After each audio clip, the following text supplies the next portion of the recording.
After receiving detailed instructions for how to build the Mishkan and everything it should contain, this week's double parsha VaYakheil Pekudey describes the actual construction, carried out precisely according to the specifications Moshe conveyed from God.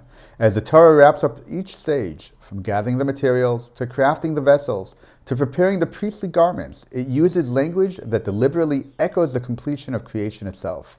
Regarding the Mishkan, the Torah states, "V'teichel kol avodat Mishkan ohel moed." All the work of the tent of meeting was completed. At the end of creation, we read, "V'yichulu hashamayim va'aretz v'chol tzva'am." The heavens and the earth and all their hosts were completed. Throughout the building of the Mishkan, these echoes of creation appear again and again.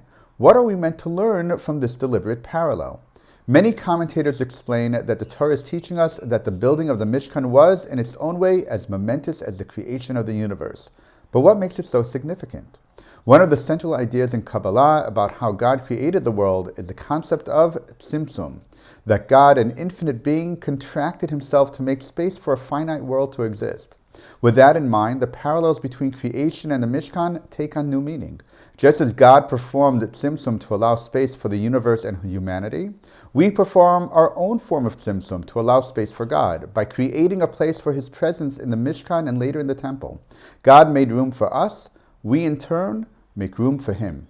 But the temple was destroyed. If the Mishkan and Mikdash were the places where we created space for God, how do we do that today? The Gemara in Brachot 8a teaches, Rabbi Chia said in the name of Ula, "From the day that the temple was destroyed, the Holy One, blessed be he, has in this world only the 4 cubits of halakha." What does this mean? Just as we once made space for God through the Mishkan and the Mikdash, we now create that space through the study of Torah and halakha. This is, in essence, the fulfillment of the verse that introduces the building of the Mishkan. V'asu li mikdash v'shachanti b'tocham. You shall make me a sanctuary, and I will dwell in their midst. The verse begins with our action, you shall make. We must actively create that space for God. In other words, we must perform tzimtzum within ourselves, disciplining ourselves, making room for Torah, making room for holiness. Through that inner work, through our own tzimtzum, our willingness to contract the ego and make room for Torah in our lives, God's presence becomes manifest for us today.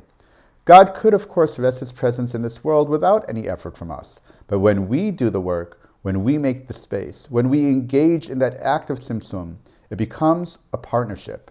And that partnership doesn't just bring God into our world, it transforms us.